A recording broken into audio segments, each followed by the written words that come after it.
The public humiliation and hook promise. He stole the research. Professor Lionel Hargrave said it before Cassian Mabey could reach the podium. Then he ordered Northbridge Institute to disable Cassian's laboratory account, remove his name from the presentation, and hold his fellowship while the accusation was reviewed. Cassian did not shout. He raised the worn notebook in his hand. "Professor, are you asking for that accusation to be entered into the official record?" Hargrave smiled. "I am protecting my lab." He thought those words gave him control. He did not know the lab operated under a gift agreement carrying the same surname as the student he was accusing. The agreement required an independent audit before retaliation in a research theft dispute and could strip a director of project authority for interfering with authorship. Within minutes, the first preservation request would be moving through the institute, and the accusation, meant to end Cassian's career, would begin threatening Hargrave's own authority instead. The research auditorium at Northbridge Institute for Biomedical Intelligence held 94 people that Thursday morning. On the screen was the title Cassian had worked toward for 4 years. Renal Signal 1, Early Prediction of Acute Kidney Failure in Underserved Patients. The model searched imperfect hospital data for small changes that could warn of kidney failure before the danger became obvious. 3 community hospitals were discussing clinical validation. That was why Hargrave had suddenly begun treating Cassian's dissertation like an institutional asset. Millicent Orr, chair of the Institute Research Council, looked at Hargrave. "What is the basis for the allegation?" "Unauthorized duplication of laboratory data and an attempt to move institute research outside approved publication channels." Cassian remained behind the first row. "Which data did I remove?" "The renal signal directory." "From which server?" Hargrave's jaw tightened. "This is not a technical debate. If the accusation is data theft, it has to become one." Dr. Isolde Merrick, Dean of Graduate Training, leaned toward her microphone. "Mr. Mbaye, temporary restrictions may be necessary until we know what happened." Cassian looked at her. "Has anyone reviewed the server log?" "Not yet." "Has anyone confirmed an external transfer?" "No." "Then what fact supports locking my account?" Hargrave answered for her. "My report." Cassian nodded once. "Then preserve it. Preserve the access log, every authorship draft, and every renal signal record connected to this accusation. Do not instruct this institute how to investigate. I am asking the institute not to punish me before it looks at the evidence." That changed the room. Tomas Quill sat 2 rows behind the council with his laptop open. He managed research data permissions for Hargrave's lab. At 7:16 that morning, Hargrave had ordered him to disable Cassian's credentials for suspected research theft. Tomas had obeyed. Now he checked the access console. Cassian's account showed no external export overnight. Then Tomas opened the renal signal directory history. At 9:42 the previous evening, an administrator account had copied the working folder into a restricted review directory. The account identifier was clear. Largrave admin. Tomas stared at it. He did not speak. Hargrave was his director. Instead, Tomas created a read-only preservation snapshot under the endowment compliance protocol. Across the room, Serafina Dells watched Hargrave remove Cassian's name from the program. She had validated Renal Signal 1 beside Cassian for 14 months and watched him reject a stronger-looking model because it failed on incomplete records from 2 lower-income hospitals. 3 weeks earlier, after a company asked about licensing, Hargrave demanded a new paper draft. Hargrave first. Cassian second. Serafina had seen Cassian leave that meeting carrying the same worn notebook he held now. She had said nothing because her fellowship renewal required Hargrave's recommendation. Hargrave turned back to Millicent. "The presentation should be formally withdrawn. Mr. Mbaye should be removed from the manuscript until the investigation is complete." Cassian asked, "Was authorship disputed before I refused to move myself below you?" Merrick cut in. "That is a separate issue. It may be the reason this issue exists." Hargrave stood. You are suggesting I fabricated a misconduct concern because you challenged authorship. I am saying the timeline should be preserved. Careful. Cassian heard the warning. So did everyone else. Hargrave continued. You are a student in a laboratory I built. You were given data, computing access, clinical partners, and supervision. Do not confuse being allowed to work on a project with owning it. Cassian looked through the glass doors. Etched outside was the laboratory name. Mbaye Clinical Equity Research Lab. Most people at Northbridge treated Mbaye as a donor name on a wall. Hargrave had spent 8 years working beneath it.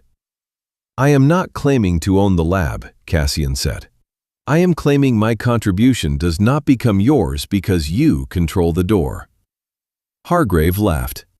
You think first authorship belongs to whoever writes the most code? No. Then perhaps you finally understand senior scholarship. Cassian tightened his grip on the old notebook. Inside the cover, his father had written one sentence when Cassian began graduate school. Small signals become disasters when powerful people decide they are too inconvenient to read. Thaddeus Mbaye had meant patience. Cassian had learned the line applied to institutions too. Millicent asked Hargrave who first reported the alleged duplication.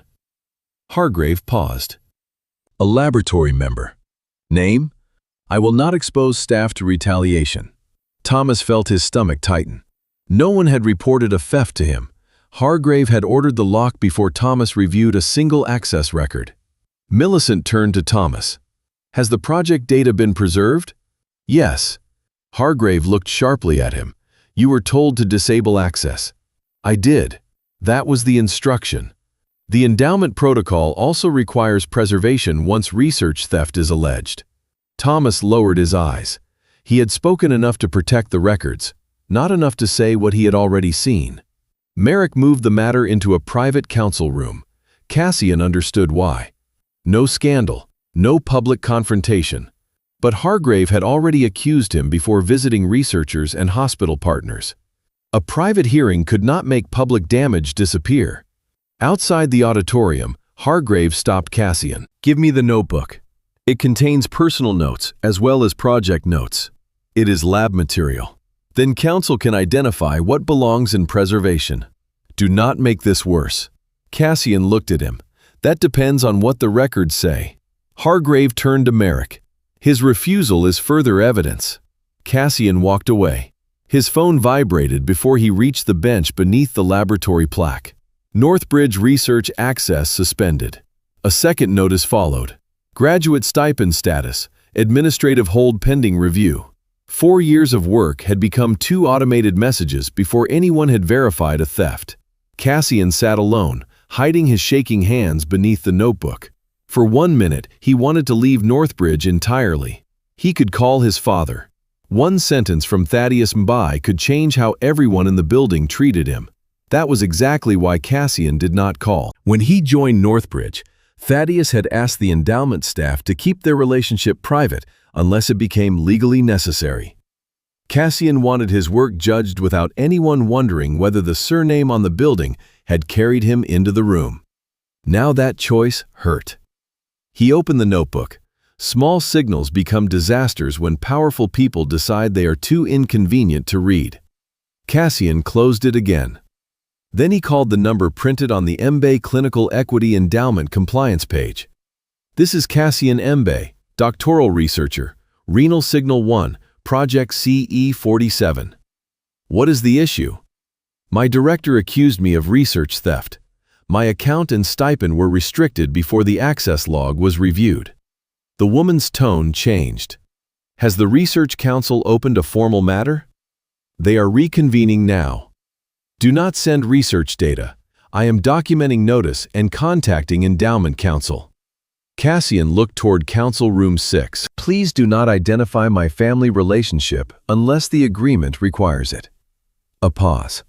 That instruction is already in the donor file. Cassian hung up. He had chosen the harder version of the truth again. At 10:52, the council reconvened. Hargrave requested Cassian's immediate suspension from renal signal 1 and removal from the manuscript. Merrick supported keeping his laboratory access restricted during the initial review. Cassian asked, "Who requested the stipend hold?" Hargrave said, "The fellowship is tied to laboratory standing." Millicent looked at him. "Did you request it?" "Yes." "The allegation has not been verified." "I took precautions." Millicent turned to the research office representative. "Restore the stipend until due process establishes a basis to suspend it." Hargrave objected.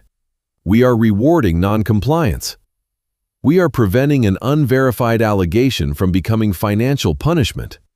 One piece of Hargrave's control disappeared. Then Cassian asked one question. "Was my name first on the paper before I refused Professor Hargrave's authorship revision?" Hargrave stared at him. "This is not an authorship hearing." "Then preserve every version." Millicent nodded. "Do that." Hargrave sat back. A knock came at the door. An administrator handed Millicent a printed message. She read it twice. "Counsel for the MBA Clinical Equity Endowment has invoked the grant's preliminary preservation clause." Hargrave frowned. "For a student dispute? For an allegation of research theft inside an endowed laboratory?" Millicent continued. "No project files, authorship records, access logs, or graduate appointments connected to renal signal 1 may be altered until the initial review is complete. The endowment does not run this institute." "No," Millicent said, "but the institute accepted its conditions." Hargrave looked at the name across the notice. MBA Clinical Equity Endowment. Then he looked at Cassian. The shared surname registered for a second. Cassian gave him nothing. Hargrave recovered. "Donors do not determine academic truth." "They should not," Cassian said. "At least we agree." Cassian placed the worn notebook on the table. "The records should decide." At 11:14, Millicent ordered a preliminary independent review. Tomas would preserve system logs, project members would submit contribution records, and no authorship removal or misconduct finding could occur before the review. Cassian's laboratory access would remain restricted during preservation, but his stipend and student status would continue. It was not victory. His presentation was gone. His reputation had been damaged in front of colleagues, and Hargrave still directed the laboratory where Cassian had to finish his doctorate. As the room emptied, Tomas returned to the preserved log. Administrator copy. L. Hargrave, admin. Then he checked the creation time on Hargrave's accusation memo. The memo had been drafted 26 minutes before the first recorded inspection of the renal signal directory. Tomas read the timestamps again. Hargrave had written the accusation before the system showed him the evidence he claimed had caused it. And now the record existed somewhere he could not erase. The quiet endurance and hidden life. At 11:38, Cassian stood outside the glass doors of the MBA Clinical Equity Research Lab and watched his access badge flash red. The restriction was temporary. It still felt like exile. Inside, 2 doctoral students lowered their voices when they saw him. A visiting physician who had attended the canceled presentation looked away. 4 years of work had been reduced to one sentence spoken by a famous professor. He stole the research. Cassian slipped the badge into his pocket. Serafina Dells caught him near the courtyard. "Cassian!" He stopped. "I should have said something in the room."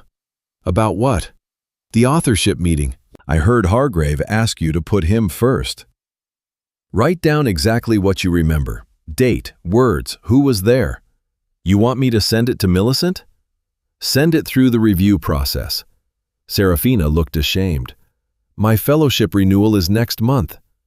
Cassian understood what she was telling him. "That explains why you were afraid." "It does not excuse it." "No." She seemed surprised that he did not rescue her from the guilt. Cassian was too tired for easy forgiveness. "Are you coming back?" she asked. "I am still enrolled." "That is not what I meant." Cassian looked at the building. "I do not know."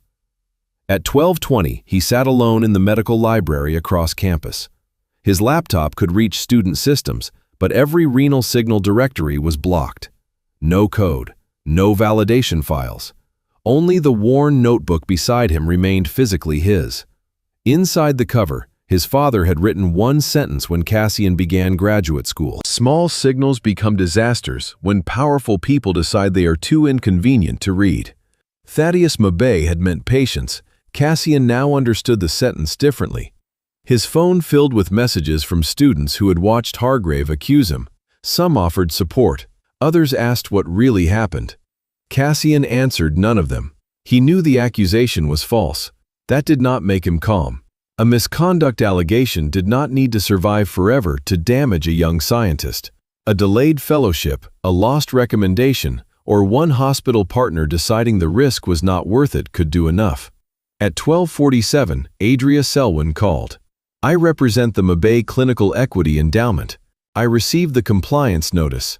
Cassian knew her from his father's legal work, never from Northbridge. "Thank you for keeping the family relationship out of the notice. That remains the instruction unless disclosure becomes necessary." What happens now? The Institute has its own preliminary review. The endowment has contractual rights under the gift agreement. We are not replacing university process. Can Hargrave keep me out of the lab? During neutral preservation, possibly. He cannot use the accusation to change authorship or terminate funded support before the required review. Cassian looked at the red badge on the table. He already tried. Which is why I need the original notices. He paused. "Adria, I do not want this becoming a story where my father rescues me." Neither does he. The answer was immediate. The agreement was written years before Northbridge knew you would study there. Let it protect the process it was designed to protect.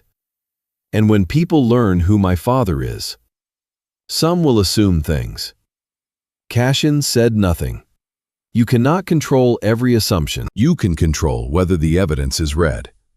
After the call, Cassian walked toward the community hospital where his mother had once worked emergency shifts. He stopped across the street. Renal Signal 1 had started with a patient who never knew the project would carry part of his story. Cassian was 13 when a neighbor developed a severe infection after a routine procedure. The early changes were small, blood pressure drifting downward, less urine, a laboratory value moving in the wrong direction without looking catastrophic by itself. By the time the signals became obvious, his kidneys were failing. That night, Cassian's father told him, "Data does not save people because it exists. It saves people when someone cares enough to read the small signals before they become the last cry." Years later, Cassian turned the sentence into a research question. Could a model identify acute kidney injury risk when hospital records were incomplete and irregular? Hargrave had not loved the idea. Large hospitals have cleaner data. That is why I do not want to train only on large hospitals. Messy data makes weak papers. It makes real clinics. The first version of Renal Signal 1 performed well on a large academic data set and badly on a smaller community hospital where measurements came at irregular times. Hargrave wanted to emphasize the stronger result. Cassian refused. If it fails where the data is incomplete, it fails the reason I built it. He spent 6 more months rebuilding the model. Serafina later joined validation. Tomas helped maintain the version history and access controls. By the 4th year, the model did not diagnose kidney failure. It did something more realistic. It flagged combinations of small changes that justified earlier clinical attention. 3 community hospitals wanted to discuss testing it. Then, a medical technology company asked whether licensing was possible. Hargrave's interest changed almost immediately. At 2:15, Cassian returned to his apartment. Above his dining table hung an old photograph of Thaddeus Mabey at a medical data conference years before Cassian was born. His father's name appeared fourth on the poster. Cassian knew he had built the core analysis. A senior professor moved his own name forward before publication and told Thaddeus that institutions remembered leaders, not trainees. Thaddeus challenged the change. His contract was not renewed the following year.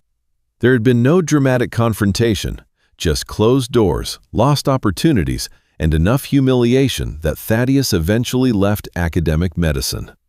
He built a career in clinical analytics instead. Years later, after selling his interest in a health data company, he created the MBA Clinical Equity Endowment. The money funded research for hospitals that elite systems often ignored. But Thaddeus cared as much about the rules as the equipment. Research contribution records had to be retained. Data access logs could not sit solely under the laboratory director. Authorship disputes involving trainees could trigger independent review. Research theft allegations required preservation before retaliation. Lionel Hargrave signed the laboratory acceptance 8 years earlier. Cassian was still an undergraduate. When Cassian later applied to Northbridge, Thaddeus tried to discourage him from joining the lab. "You will spend your doctorate wondering whether they think I bought your chair. Then do not tell them. You have my surname. It is still my surname too." They agreed that Thaddeus would not contact admissions, Hargrave, or anyone selecting doctoral students. Cassian entered through the ordinary admissions process. Hargrave chose him after reviewing his previous biomedical modeling work. For 4 years, Cassian told no lab colleague who had created the endowment. He wanted his papers judged by the work. Now the secrecy that protected his independence could make him look privileged when the truth finally emerged. His phone rang. Thaddeus. Cassian watched it once before answering. "Adria called you. Only to say there is a dispute. Hargrave accused me of stealing renal signal." Silence. "What did he do?" "Cancelled the presentation, locked access, tried to hold my stipend, asked to remove me from the paper." Thaddeus breathed out. "Do you want me there?" Cassian looked at the old photograph. "No." "You are sure?" "No." His father waited. Cassian finally admitted it. "I want you to walk into Northbridge and tell him whose money paid for the lab." "That would feel good." "Yes." "And then?" Cassian knew the answer. The access log would still matter. The authorship history would still matter. His father funding the building could not prove who built Renal Signal 1. "I need them to read the evidence before they read our relationship." "Then let them. What if the evidence is enough and he still wins?" Thaddeus was quiet. "When I was your age, I thought good work forced powerful people to be fair." It did not. "No." Cassian almost laughed. "Terrible encouragement. It is why the agreement exists." Cassian touched the notebook. "Did you write those protections because of what happened to you?" "Partly." "What was the other part?" "Because the next student might have nobody important to call." That was the boundary Cassian needed. The endowment could not become a private weapon for the founder's son. Its protections had to work because the rules were fair, not because his surname mattered. "I am staying." Thaddeus did not praise him. "Then make sure staying is your decision." At 4:30, Northbridge issued the preliminary review schedule. Tomas would submit preserved access records Friday morning. Project members had until noon to provide contribution documentation. The Research Council would reconvene Monday. Adria Selwyn was copied because the endowment preservation clause had been invoked. Hargrave received the same notice. 16 minutes later, he called Serafina into his office. "I need a factual statement about Cassian's handling of project data." "What facts?" "You worked with him." "Yes." "Did he ever act as if the model belonged to him?" "He defended his authorship." "That was not my question." Serafina saw a draft statement on Hargrave's desk. Mr. Mbai repeatedly treated Renal Signal 1 as his personal intellectual property. "I did not write that. I am asking if it is accurate." "No." Hargrave leaned back. "Your fellowship renewal is next month." Serafina went still. "You need senior investigators willing to support your career." There was no direct command. There did not need to be one. She left without signing. At 5:11, she requested instructions from Millicent for submitting an independent witness statement. For months, Serafina had told herself silence was how junior researchers survived. Now Hargrave was trying to turn that silence into evidence against someone else. At 5:23, Tomas received a different request. Hargrave wanted a new access report limited to Cassian's user activity. Tomas read it twice. Such a report would omit the administrator copy from the night before. He replied, "The preservation order requires complete project access history. I will provide the full log to the independent review." Hargrave called immediately. "You work for my laboratory. I manage its data systems. Do not play language games." The review asked for the full log. I asked for relevant activity. They can decide what is relevant. The line went quiet. Then Hargrave ended the call. Tomas forwarded the request and his response into the preservation archive. He had still not publicly accused Hargrave. He had done something that mattered more. He made sure Hargrave would not decide which part of the record survived. That evening, Cassian opened his old notebook. One entry from his second year described the model version Hargrave had wanted to celebrate. Accuracy falls sharply when laboratory measurements are sparse. Do not call this successful until it works for the hospitals we claim to serve. Cassian had spent half a year fixing that weakness. Those were the months no headline would mention. They were also the months that made renal signal worth stealing credit for. Tomorrow, Tomas would submit the first independent access record. The contribution history would follow. Cassian's relationship to the endowment remained hidden from Hargrave. And as the evidence moved beyond his control, Lionel Hargrave was beginning to pressure the two people most capable of proving what had actually happened: the escalation and abuse of power. At 8:12 Friday morning, Tomas Quill submitted the complete renal signal access history to Millicent Orr. He did not send a summary. The log showed Cassian Mbe had made no external transfer during the period Professor Lionel Hargrave described as research theft. It showed something else. At 9:42 Wednesday night, an administrator account copied the renal signal working folder into a restricted directory. Account LH Hargrave admin. At 8:27, Hargrave called Tomas. "Withdraw the report. It has already been submitted." "Then clarify it. That copy was part of an internal compliance review." "Was there a review ticket?" Hargrave paused. "You are not an investigator." "No. That is why I sent the full log. I asked you for Cassian's activity. The preservation notice asks for the project history." Hargrave lowered his voice. "You work for my laboratory. I manage its data. Do not confuse those things." Tomas looked at the immutable preservation snapshot he had created the day before. "I will not replace the log." Hargrave ended the call. At 8:34, Tomas documented the request and added his note to the preservation archive. He did not accuse Hargrave of fabrication. He made sure the record could survive Hargrave's explanation. Across campus, Cassian sat in a graduate study room assembling contribution records that were already lawfully in his possession. His worn notebook, approved progress reports, manuscript drafts, validation summaries. No patient data, no restricted source files. Serafina Dells arrived with a witness statement. "I wrote what I heard in the authorship meeting." Cassian did not take it. "Submit it directly." "I wanted you to read it." "No. If it changes after I read it, he can say we coordinated." Serafina sat down. "There is something I never told you." 3 weeks earlier, after a medical technology company asked about licensing renal signal, Hargrave had told her the project needed a senior faculty member to appear as the intellectual lead. He said companies do not want to negotiate around a student. Put the exact words in your statement.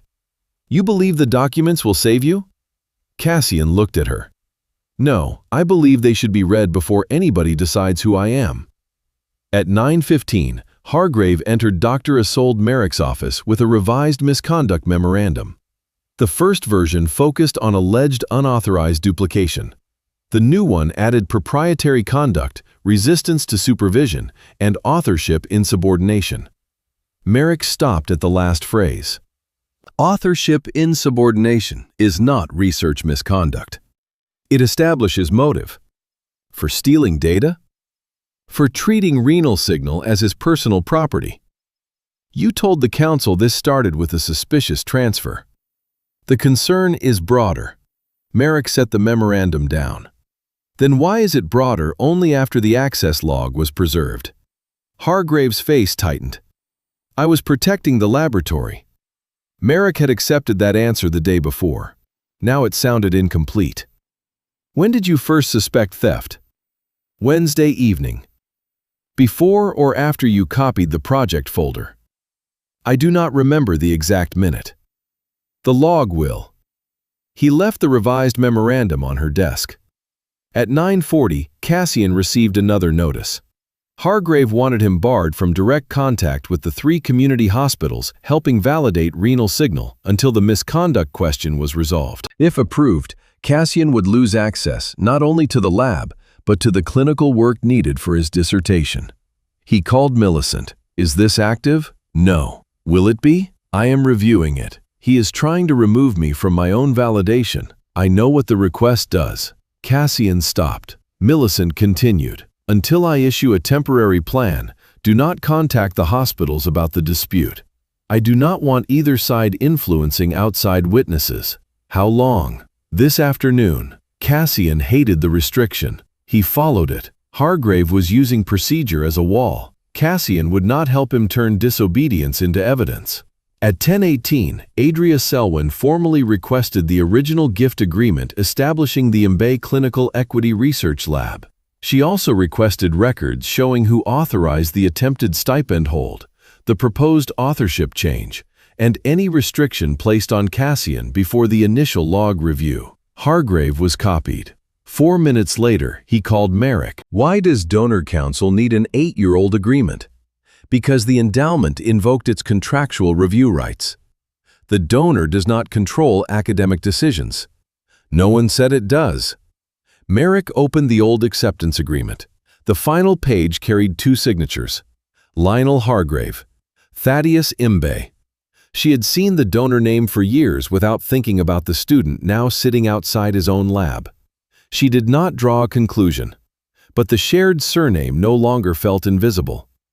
At 10:46, Hargrave called Serafina into his office. I need to review your statement before it goes to the council. I already submitted it. His expression changed. You did what? The review notice said project members should submit directly. Hargrave leaned back. Your fellowship renewal is next month. Serafina went still. You need senior investigators willing to support your career. A careless statement can damage an entire program. I wrote what I heard. You heard one conversation. I wrote one conversation. Hargrave stared at her. Serafina left without withdrawing anything. For months, she had told herself silence was how junior researchers survived. Now Hargrave was asking her to turn that silence into support for an accusation she did not believe. At 11:03, he went to Tomas. Open the preserved administrator copy. I cannot alter or access it outside the review workflow. I made the copy. It is under preservation. I am the laboratory director. Request access through Millicent. Hargrave stepped closer. Do you want to continue working here? Tomas felt the threat precisely because Hargrave did not need to explain it. He kept his voice flat. I will document that you requested access. Hargrave walked away. At 11:14, Tomas did exactly that. By noon, Hargrave had pressured the 2 people most capable of contradicting him. Neither had moved. So he changed the story again. At 12:35, he sent the council a written response saying the administrator copy had been made after concerns about Cassian's conduct arose and was part of an internal integrity review. Millicent forwarded the statement to Tomas. Do the preserved records support this sequence? Tomas checked the timestamps. Hargrave's accusation memorandum had been created at 9:16 Wednesday evening. The administrator copy began at 9:42. The first documented integrity instruction to Tomas came Thursday morning at 7:16, when Hargrave ordered Cassian's credentials disabled. There was no earlier review ticket in the project record. Tomas replied, "The preserved records do not identify a documented integrity review before the accusation memorandum." Nothing more. The timeline did the accusing. At 2 o'clock, Millicent issued a temporary hospital communication plan. Cassian and Hargrave could both continue approved scientific communication with the counsel copied, but neither could privately discuss the misconduct dispute. When Hargrave tried to direct a hospital coordinator to send all renal signal questions only to him, Millicent corrected the thread and confirmed Cassian could still answer within his established scientific role. His role was disputed. It had not been erased. At 3:05, Merrick called Cassian to her office. Hargrave was already there. Millicent joined by secure conference line. Merrick placed the revised misconduct memorandum between them. "Professor Hargrave wants this included in the preliminary file." Cassian read it. "Is refusing to make you first author now evidence that I stole research?"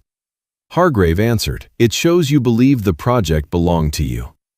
Cassian opened his notebook to a dated meeting entry. "Hargrave requests first position. I offered corresponding author role consistent with supervision. First author should reflect primary model development."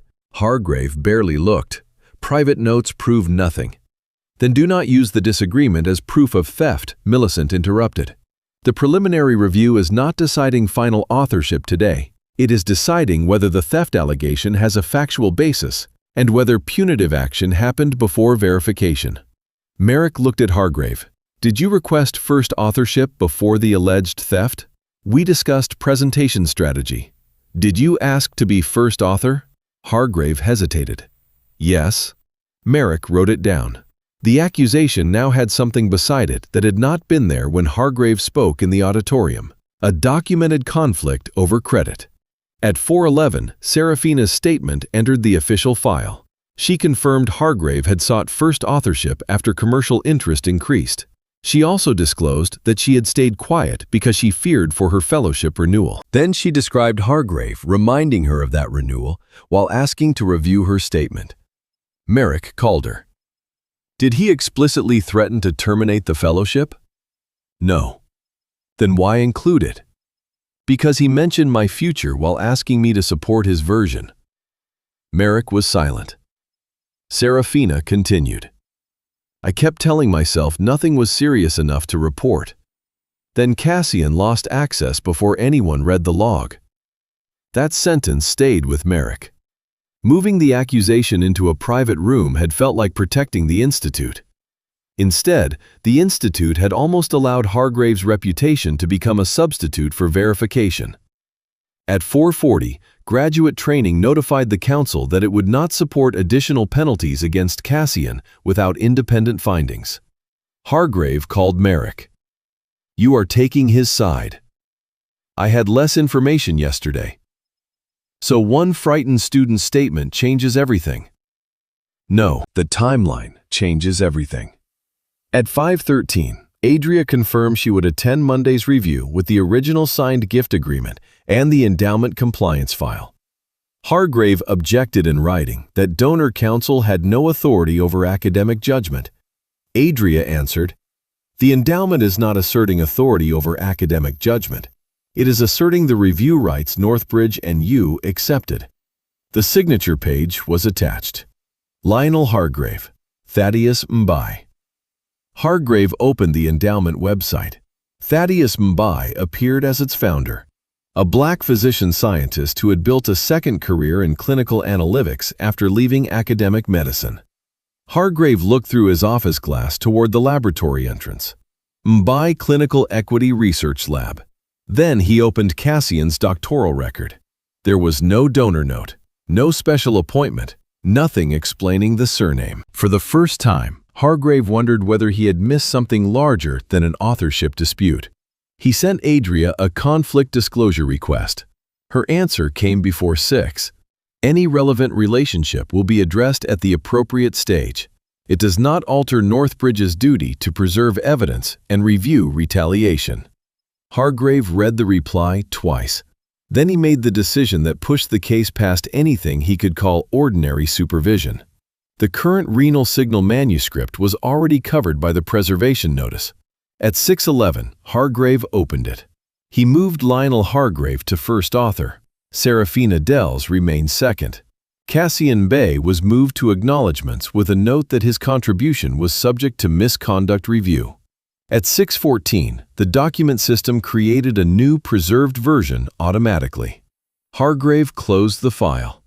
All day he had argued that the dispute was about protecting research integrity. Now he had changed authorship after receiving a written order telling him not to change it. On Monday, Adria Selwyn would walk into the council room carrying the agreement Hargrave himself had signed. The access log would be there. Serafina's statement would be there. The altered manuscript would be there. And Hargrave still did not know why the name on that agreement was the same name as the student he was trying to erase. The evidence, reveal, and authority shift. At 9 o'clock Monday morning, Council Room 6 was no longer deciding whether Cassian Mabay should be punished. It was deciding whether the accusation against him had been built before the evidence existed. Millicent Orr opened the preliminary review. Dr. Isolde Merrick represented graduate training. Tomas Quill had the preserved system records. Serafina Dells had already submitted her witness statement. Professor Lionel Hargrave arrived last. Adria Selwyn entered behind him, carrying the original endowment agreement. Hargrave looked at her. "I object to donor council participating in an academic misconduct review." "I am not deciding misconduct," Adria said. "I am enforcing conditions Northbridge accepted for this laboratory." Millicent began with Hargrave's accusation memorandum. Created Wednesday at 9:16 in the evening, it claimed Cassian may have attempted to remove laboratory-owned data for personal publication. Then Tomas displayed the access history. No external export appears under Cassian's account during the period Professor Hargrave identified. Hargrave answered quickly. "Absence from one log does not prove innocence." "Correct," Millicent said. "What happens next?" Tomas enlarged the timeline. At 9:42 Wednesday night, the renal signal working folder was copied into a restricted directory using LH Hargrave admin. Merrick looked at Hargrave. "Your account?" "My administrator account. I was preserving the project." "Was there a preservation request?" "No formal ticket." "When did Tomas receive an integrity instruction?" "Thursday morning," Tomas said. 7:16. The sequence was simple. Hargrave's accusation existed before the first documented technical review. The project copy he later treated as suspicious had been made under his own administrator credentials. Hargrave leaned forward. "I had concerns before the review." "From whom?" Millicent asked. "I will not expose junior staff." "You can identify a source confidentially." Hargrave did not. Adria opened the endowment agreement. The next question is what Northbridge promised to do after an accusation like this. A research theft allegation allowed neutral preservation of data. It did not allow financial or academic retaliation before preliminary evidence review. Authorship also could not be unilaterally changed during a protected trainee dispute. Millicent opened the manuscript history. Friday, at 6:11, after the preservation notice had been sent, Hargrave moved himself to first author. Cassian was moved to acknowledgments. "That was a working draft," Hargrave said. "A protected working draft," Adria answered. "I was clarifying authorship while his status remained disputed." "You changed the issue the notice told you not to change." Hargrave turned toward Cassian. "This is what you wanted, a donor contract instead of an academic review." Cassian rested one hand on the worn notebook. "The log should finish first." Hargrave gave a short laugh. "Still hiding behind procedure?" "No, I am asking you to meet the same standard you wanted applied to me." Tomas continued.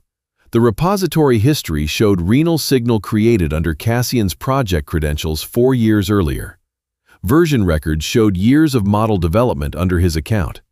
Serafina's validation work entered later. Hargrave had supervisory comments and project oversight, but no comparable development history for the core model. Tomas did not decide authorship. He gave the independent review a record stronger than reputation. Millicent turned to Serafina. What did you observe before the accusation? Professor Hargrave asked to become first author after the licensing inquiry. Did Cassian refuse? Yes. Why did you not report the dispute? Serafina swallowed. My fellowship renewal depends on Professor Hargrave's recommendation. Hargrave interrupted. I never threatened her fellowship. Serafina looked at him. You reminded me of it Friday while asking to review my statement. That is not a threat. Maybe not on paper, she paused. It was enough to make me afraid to speak. Merrick stopped writing. On Thursday, she had also chosen caution before anyone read the access record. I supported restricting Cassian before the log was reviewed, she said. Cassian looked at her. I thought containing the situation protected the Institute. Millicent asked, did it? No. It was not absolution. It was an admission entering the official record. Adria placed the agreement's signature page on the table. There is another issue the endowment must disclose because Professor Hargrave challenged why Mr. Mbaye understood these provisions. Hargrave frowned. Adria pointed to the donor's signature. Thaddeus Mbaye. Hargrave's own signature appeared beneath it, accepting the laboratory conditions 8 years earlier. You signed this agreement with Dr. Thaddeus Mbaye. I know who funded the lab. Dr. Mbaye is Cassian's father. Nobody moved. Serafina turned toward Cassian. Merrick looked from the signature to the student across from her. Hargrave stared. You are the donor's son. Cassian answered quietly, I am. And you never disclosed that to me. My father did not contact admissions. He did not ask you to take me. He did not participate in my project placement. Adria produced a dated instruction written before Cassian applied to Northbridge. Thaddeus required endowment staff not to identify the family relationship to faculty selection committees and not to advocate for his son's admission. Hargrave looked at Millicent. This is still a conflict. It will be reviewed. Hargrave turned back to Cassian. You let me sit here without knowing who your father was. My father funding this lab does not prove I built renal signal. Hargrave said nothing. Cassian opened his notebook. That is why I did not use his name. The core reveal changed the room without replacing the evidence. Cassian was the son of the man whose endowment had funded the laboratory.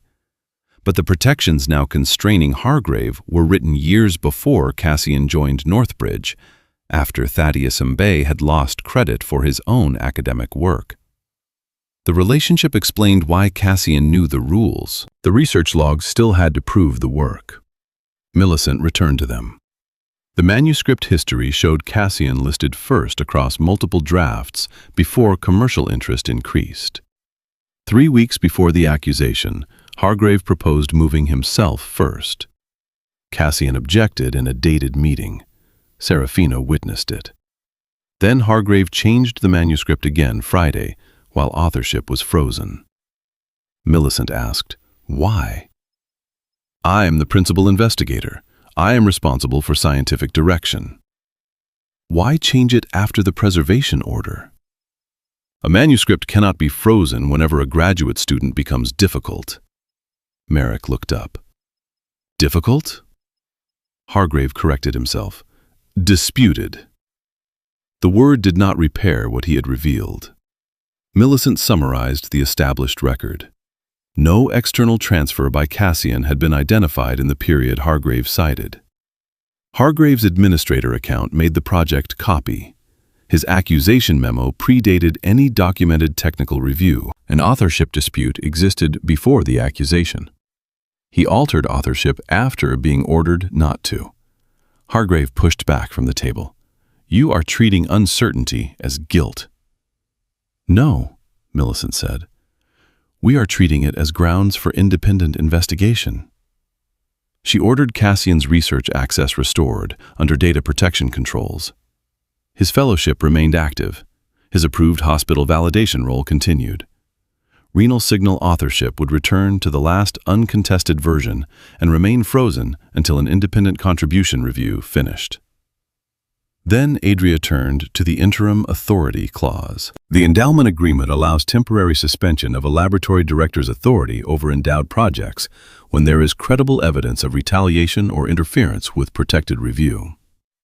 You cannot suspend my faculty appointment. Correct. Then you have no authority over me. I have authority over project rights governed by the agreement you signed. Adria delivered the notice. Effective immediately, Hargrave could not direct Renal Signal 1, change its authorship, control its data permissions, or speak for the endowed project while the review remained active. Northbridge would appoint an interim supervisor.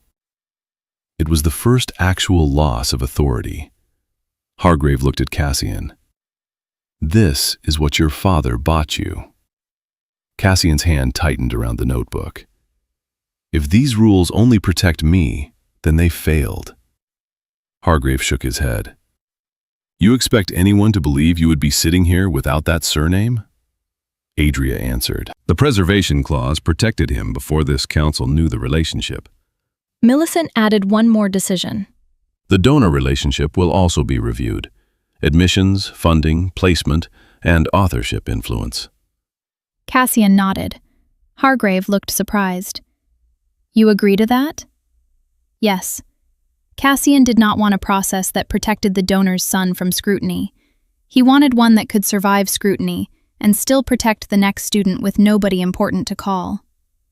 At 11:40, the meeting recessed.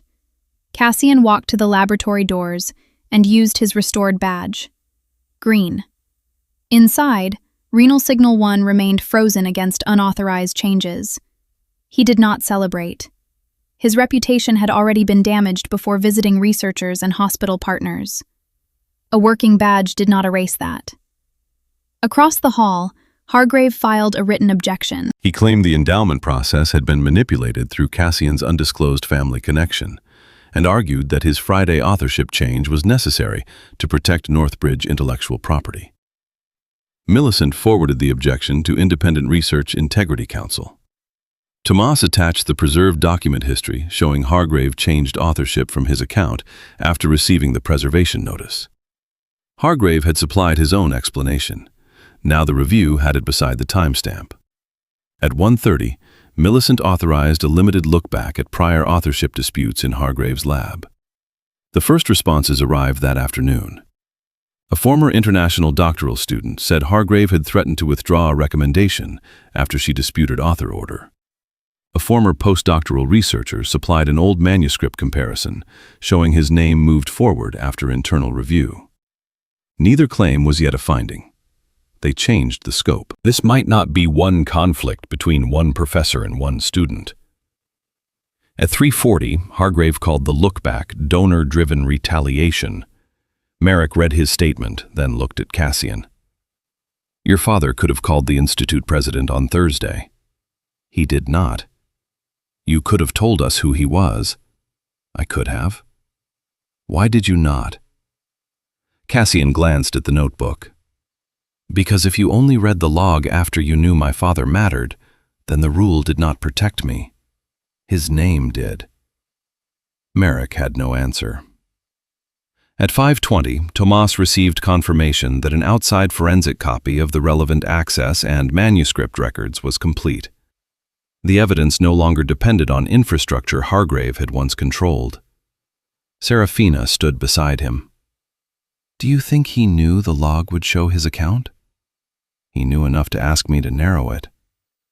Across the corridor, Cassian closed the renal signal workstation. 4 days earlier, Hargrave had called him a thief before a room full of researchers. Now the signed agreement had revealed who Cassian's father was. The access history had shown whose account copied the folder. The manuscript record had shown who changed authorship after preservation began. The proof was no longer asking whether Cassian had stolen renal signal. Northbridge was now asking how many careers Lionel Hargrave had controlled before someone finally made the institution read the small signals. The Systematic Reckoning, Legacy, and Moral Aftermath. 6 days after the Monday review, Lionel Hargrave no longer had an office key to the Mumbai Clinical Equity Research Lab. Northbridge had not fired him in 6 days. It had done something more realistic first. His authority over endowed research, graduate supervision, authorship decisions, hospital partnerships, and laboratory data remained suspended while an independent research integrity panel completed its review. Hargrave still held a faculty title. He no longer controlled the people whose testimony could decide whether he kept it. At 9:30 that morning, Millicent Orr met with Cassian Mbe, Serafina Dells, Tomas Quill, and Dr. Isolde Merrick. The panel has enough evidence for an interim authorship determination. The repository history showed Cassian created and developed the core renal signal model. His progress reports documented 4 years of development and community hospital testing. Serafina's validation work was substantial. Hargrave had supervised the project, but the record did not support first authorship for him. Millicent placed the proposed order on the table. Cassian Mbe, Serafina Dells, then the remaining contributors according to documented work. Hargrave would be placed where the independent contribution record supported him. Cassian read the page. Was my father's relationship considered? Yes. Admissions found no donor intervention. Project assignment records found none. The endowment did not direct authorship. Adria Selwyn, joining by secure call, added, the relationship triggered scrutiny. It did not replace evidence. Cassian signed the acknowledgement. His name returned to the paper because the work supported it, not because the same name was engraved outside the door. Before submission, an independent methods reviewer checked the analysis plan, validation history, and model limits. Renal signals still had weaknesses. False alerts increased when several measurements were missing at once. Cassian insisted those limits remain in the paper. A medical technology company asked to restart licensing discussions. Cassian answered through the interim supervisor. After the community hospital validation plan is protected. The company wanted exclusivity. Cassian refused. He would not survive a fight over authorship only to let the final technology become inaccessible to the patients who gave the work its purpose. 2 weeks later, the look-back review of Hargrave's laboratory expanded. Not because investigators needed more proof that Cassian had been framed. That question was already clear. The new question was whether Northbridge had allowed the same power pattern to harm other trainees. Former students were invited to submit authorship disputes and contribution records to outside Research Integrity Council. Some complaints could not be substantiated. Others could. A former doctoral student documented losing first author position after challenging Hargrave. A former international trainee produced correspondence showing her recommendation was delayed during an authorship dispute. A postdoctoral researcher supplied draft histories showing Hargrave's name moving forward late in the publication process. Merrick read the preliminary findings in her office. Millicent sat across from her. We should have seen this earlier. Merrick did not defend herself. I saw pieces. What did you do with them? I treated each one as a personality conflict. Why? Merrick looked toward the graduate offices. Because Hargrave brought grants, publications, and hospital partnerships, every complaint looked smaller than the cost of confronting him. There it was, institutional convenience. Millicent closed the report. Then replacing one professor is not enough. 3 days later, Hargrave appeared before the Faculty Research Conduct Panel with counsel. He denied framing Cassian. He called the administrator copy legitimate preservation, described the authorship changes as scientific leadership, and said junior researchers had misunderstood normal academic pressure. The panel placed his own sequence in front of him, the accusation memorandum, the later technical review, the request to narrow the log, the protected manuscript change. the fellowship reference while Serafina prepared her statement. Together, they showed a professor acting before verification and then trying to preserve his authority after the record turned against him. Hargrave changed his tone. Cassian and I had a serious breakdown in trust. The panel chair answered, "This review is not about whether you trusted each other." Hargrave looked down. "I may have reacted too aggressively." "Did you have evidence of an external data transfer when you publicly accused him of theft?" "No." "Did you change authorship after the preservation notice?" "Yes." "Did you remind Serafina that her fellowship renewal depended on senior support while seeking to review her statement?" "I reminded her how academic careers work." The panel chair wrote the sentence down. Hargrave had spent years making power sound like mentorship. Now his own explanation described how he used it. The institutional decision came 5 weeks after Cassian's canceled presentation. Hargrave was removed as director of the Mumbai Clinical Equity Research Lab. His authority to supervise doctoral students was suspended, pending the broader faculty disciplinary process. He lost control over endowed data and hospital partnerships. Northbridge required independent review of prior publications where authorship complaints had been substantiated, and referred disputed records to the journals involved. Hargrave did not lose every part of his career in one theatrical afternoon. He lost the authority that had allowed him to decide whose work counted. After the decision, Hargrave asked to speak with Cassian. Cassian agreed with Millicent present. "I did not know you were Thaddeus Mbai's son." Cassian stared at him. "That should not matter. I would have handled the conflict differently. That is why it matters." Hargrave frowned. "If I had another surname, you would still have had the same log, the same manuscript history, and the same duty to verify before calling me a thief." Hargrave looked away. Cassian did not ask for an apology. He did not need Hargrave to become a better man for the process to become better than him. Northbridge's reform began with the people Hargrave had once controlled. Tomas helped design a research access system where administrator copies of protected project directories created an independent compliance record outside the laboratory director's control. A misconduct allegation could justify temporary preservation. It could not automatically erase a trainee's stipend, authorship, or research role before an initial review. Serafina joined a graduate research integrity working group. She almost declined. "I stayed quiet too long." Merrick answered, "Then help us build something that does not require the next student to be braver than you were." Serafina accepted. Every major project would maintain a contribution record reviewed at regular intervals. No single principal investigator could change disputed authorship after a trainee invoked review. International students and fellowship-dependent trainees received a reporting channel outside their direct supervisor. Merrick added another requirement.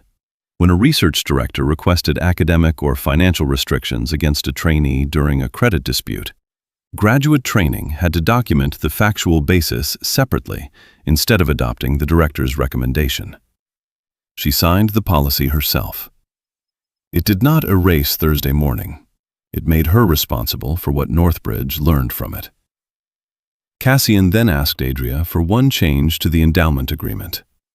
Make future funding depend on Northbridge extending the core safeguards beyond this lab. That is a larger negotiation. I know. Thaddeus Mbai joined the endowment meeting by video. He listened while Cassian described the proposal. Independent preservation. Contribution records. Preliminary review before retaliation. A reporting channel outside the supervisor. Not special treatment for the donor's son. A condition that students without important surnames receive the same protections.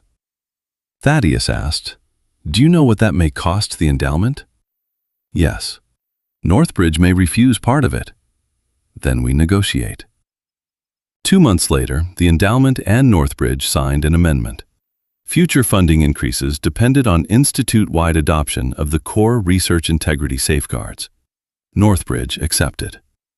The rules that had protected Cassian because his father's endowment covered the laboratory would now extend beyond that laboratory.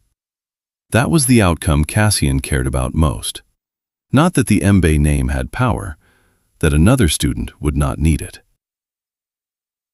Renal Signal 1 was submitted with Cassian as first author, and Serafina credited for validation according to the independent review. Tomas received technical credit for the data infrastructure he had actually built. Hargrave's supervisory contribution was listed accurately, and no more. Months later, 3 community hospitals began controlled clinical validation. The system did not make treatment decisions. It flagged higher risk and asked clinicians to look sooner.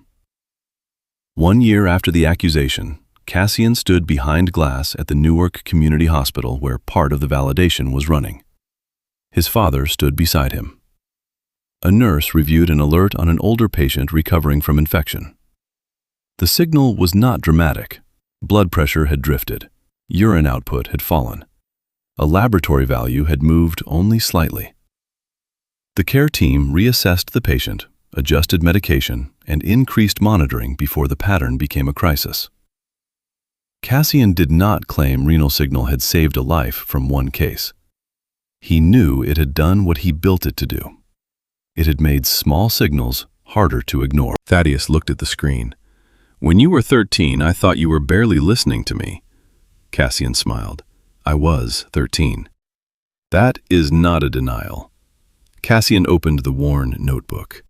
Inside the cover was the sentence his father had written years earlier. "Small signals become disasters when powerful people decide they are too inconvenient to read." On Cassian's phone was a photograph from Northbridge. A new plaque stood beside the laboratory entrance. "Research belongs to the minds that build it. Power exists to protect the truth." Thaddeus studied it. "You know they will still make mistakes." "I know." "Then what changed?" Cassian closed the notebook. "The next person gets a record before they need a miracle." Lionel Hargrave had tried to turn one accusation into academic truth because he believed his title would speak louder than a student's work. Instead, Northbridge was forced to read the timestamps, the contribution history, the agreement, and the decisions Hargrave made after he thought nobody could stop him. Cassian got his name back on the research. The institute changed the rules, and the old sentence in his notebook finally meant the same thing inside the laboratory that it had always meant beside a hospital bed. Small signals mattered most before power decided they were too inconvenient to read.